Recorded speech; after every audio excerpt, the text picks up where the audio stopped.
हत्याकांड में, ये सीधे सीधे हत्याकांड है। जो भी इस हत्याकांड में शामिल हैं, जो आरोपी हैं, उनको तुरंत गिरफ्तार करके और उनको फांसी दी जानी चाहिए, क्योंकि ये सिर्फ 1, 2, 3 या 4 व्यक्तियों के खिलाफ हत्या का मामला नहीं है, ये पूरे देश की हत्या की गई है, लोकतंत्र की हत्या की गई है। क्योंकि हमें लोकतंत्र ने अधिकार दिए हैं अपने अधिकारों के लिए लड़ने के लिए, आवाज उठाने के लिए, अपने देश के लिए आवाज उठाने के लिए, ये हमारे देश की परंपरा रही है। लेकिन आप लोगों ने देखा किस तरीके से इस लोकतंत्र की, इस हमारे लड़ने की परंपरा की हत्या की गई है, इसलिए उनको फांसी दी जानी चाहिए। जो अजय मिश्रा है उसको तुरंत गिरफ्तार करके और उसके पद से उसको निरस्त किया जाना चाहिए। जो मुख्यमंत्री खट्टर, जो हरियाणा के मुख्यमंत्री हैं, उन्होंने जिस तरीके के भड़काऊ बयान दिए हैं, उन्होंने जो कहा है असल में ये घटना, ये कोई एक्सीडेंट नहीं है। हम ये सोचे कि एक जत्था किसानों का जा रहा था और पीछे से एक कार आई और उनको कुचल दिया। असल में ये एक सोची समझी षड्यंत्र है, साजिश के तहत ये किया गया है, क्योंकि ये लोग 10 महीने से जो आंदोलन चल रहा है उसको हर तरीके से बदनाम करके देख चुके हैं, लेकिन कोई फर्क नहीं पड़ा। आंदोलन बढ़ता जा रहा है और अब ये बौखला गए हैं, क्योंकि बंगाल में इनकी हार हो चुकी है। अमेरिका के अंदर जब प्रधानमंत्री मोदी जाते हैं तो उनको काले झंडे दिखाए जाते हैं, वहाँ के लोग उनका विरोध करते हैं कि ये देखो एक ऐसे देश का प्रधानमंत्री आया है जहाँ पर आंदोलन करते हुए 650 से भी ज्यादा लोग मर चुके हैं और इनके चेहरे पर शिकन तक नहीं है, इनको शर्म तक नहीं है। तो इससे ज्यादा शर्म की बात एक सबसे बड़े देश के लोकतंत्र के लिए विश्व में थू-थू करवा रहा है हमारा देश। बीजेपी के कार्यकर्ता भी मारे गए ना 4 उसमें, एक पत्रकार मारा गया आपका। देखिए वो हत्यारे थे, वो हत्या करने आए थे, वो हत्या करने आए थे, वो उनको वो और जो अपने कर्मों से मरे हैं, वो उन्होंने जिस तरीके से तेज रफ्तार से किसानों के ऊपर गाड़ियां चलाई, वो उनको रौंदते हुए गए, उससे उनका कंट्रोल खत्म हो गया गाड़ी के ऊपर और उनकी गाड़ी पलट गई, वो मरे। जब पर वीडियो तो वायरल हो रही है, गाड़ी पलट के नजर आ रहे हैं किसान, और किसान मार रहे हैं उनको लट्टों से। देखिए ये सब आप जानते हैं कि मीडिया हमारा किस तरीके से, वो तो मीडिया वायरल हो रही है ना, जो गोदी मीडिया है वो किस तरीके से काम करता है ये आप सभी जानते हैं। वीडियो तो ये भी वायरल हो रही है कि किसान जा रहे हैं, शांतिपूर्ण तरीके से जा रहे हैं और पीछे इतनी तेज स्पीड से गाड़ी आती है और वो उनको कुचलती हुई चली जाती है। तो सच्चाई सिर्फ यही है। और किसानों ने जब उनके हाथ में कुछ भी नहीं बचा, जब उनकी जान पर बनाई, तो उन्होंने, आप ये देखिए, पत्थर तक नहीं उठाया।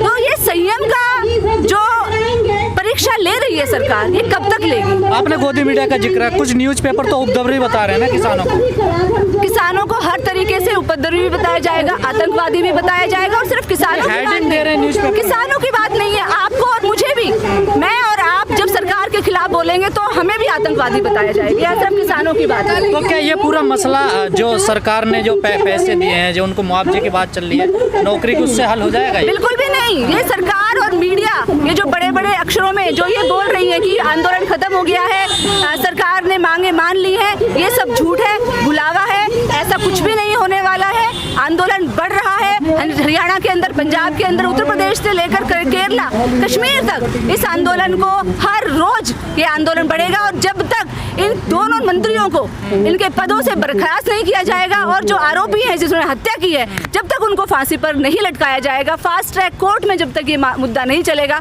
तब तक आंदोलन चलता रहेगा। और खास तौर पर जब तक तीनों ये काले कानून सरकार वापस नहीं ले लेती, उससे पहले आंदोलन खत्म नहीं होगा। और ऐसी स्थिति हरियाणा में बनती थी ना, अब यूपी में बनने लगी है किसानों और सरकार के बीच। देखिए जहाँ जहाँ ये यूपी हरियाणा की बात नहीं है, जब से 2014 से मोदी जी सत्ता में बैठे हैं, ये सिलसिला पूरे देश भर में चल रहा है। ये सिर्फ हरियाणा पंजाब की बात नहीं है, ये विचारधारा की बात है। टकराव तो हरियाणा में होता था ना। इनकी देखिए, टकराव होता नहीं है भैया, होता नहीं है, टकराव करवाया जाता है। वो टकराव कहीं पर भी हो सकता है। अभी भी तो ये इतनी नृशंस हत्याकांड हो गई है, रात भर सोए नहीं है देश के लोग, 4 बच्चे, नौजवान बच्चे मर चुके हैं, देश सोया नहीं है। लेकिन मुख्यमंत्री, यूपी के मुख्यमंत्री, वो क्या कहते हैं? वो कहते हैं कि ये 2 पक्षों का आपसी लड़ाई झगड़े का मामला है, ये क्षेत्रीय मामला है।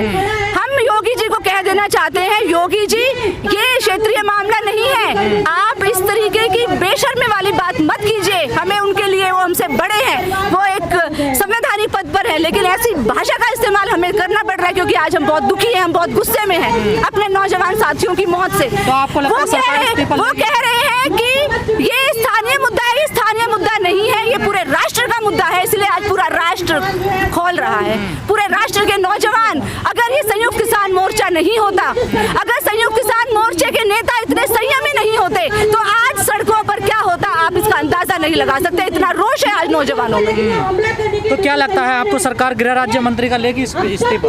बिल्कुल सरकार मजबूर होगी, सरकार मजबूर होगी लेने के लिए, और उनको लेना चाहिए, क्योंकि ये सिर्फ एक राज्य के लड़कों के नहीं मरे हैं, पूरे देश के लड़के मरे, पूरे देश के खिलाफ जो इन लोगों ने अपराध किया है। ये इस्तीफे की बात तो छोड़ दीजिए, इन लोगों को तो सरेआम छोड़ देना चाहिए जनता के सामने। इतना बड़ा इन लोगों ने अपराध किया है, ये देश के अपराधी हैं। किसान भी तो प्रोग्राम करने नहीं देते ना, कोई पार्टी का कोई नेता अगर प्रोग्राम करता तो आप लोग उनके मंचों पे पहुंच जाते।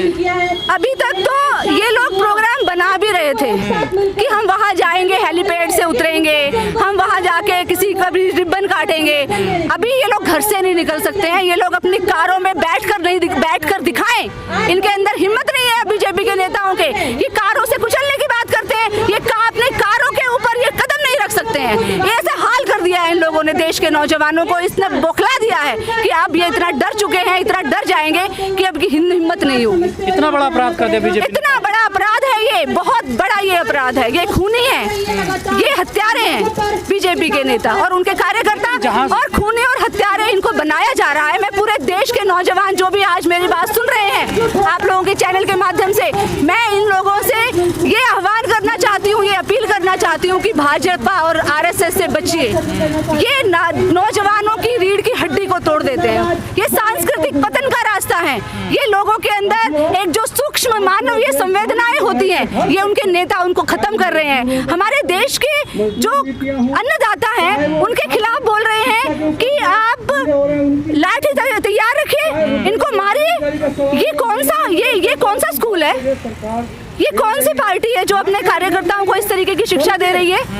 ये बहुत शर्मनाक है। ये गांधी जी का देश नहीं हो सकता, ये नेताजी सुभाष चंद्र बोस का देश नहीं हो सकता, ये भगत सिंह का देश नहीं हो सकता, जहां पर संवैधानिक पदों पर बैठे हुए लोग इस तरीके की भाषा का इस्तेमाल करते हैं। ये हमारे शहीदों का देश नहीं हो सकता। इस देश को बदलना पड़ेगा, और इस देश को बदलने की जो जिम्मेदारी है वो हमारे देश के नौजवानों पर है, छात्रों पर है, और वो अपनी जिम्मेदारी को जरूर आयद करेंगे। एक घटना पहले करनाल में होती है, एसडीएम कहते हैं कि सर फाड़ देना, एक वीडियो वायरल हुआ।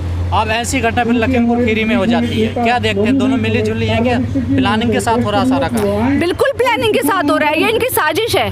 मैंने पहले भी बताया कि 10 महीने से ये इस आंदोलन को बदनाम करके देख चुके हैं, हर तरीके से आंदोलन को खत्म करने का प्रयास कर चुके हैं, लेकिन ये नहीं कर पाए। आंदोलन बढ़ता जा रहा है क्योंकि ये संयुक्त किसान मोर्चा जिस तरीके से आंदोलन को संगठित कर रहा है, ये उसकी बहुत बड़ी एक योगदान है देश को, जो कि आंदोलन के लिए देश के नौजवानों को संगठित कर रहा है। तो इससे ये बौखला गए हैं, इनको कोई रास्ता नहीं मिल रहा है। अब ये हिंसा पर उतर आए हैं, अब ये हिंसक बनाना चाहते हैं आंदोलन को। और हिंसक, आज तक इतिहास में इतना लंबा आंदोलन कोई नहीं चला और इतना शांतिपूर्ण आंदोलन कोई नहीं चला। यही इनके गले की हड्डी है, और हम शांतिपूर्ण रहेंगे लेकिन आंदोलन नहीं छोड़ेंगे, संघर्ष नहीं छोड़ेंगे। ये चाहे हमें हिंसा के ऊपर उतरने के लिए कितना भी हमें ये भड़काएं, उकसाएं, हम अपने दिल पर पत्थर रखकर लड़ेंगे और इनको सबक सिखा कर रहेंगे।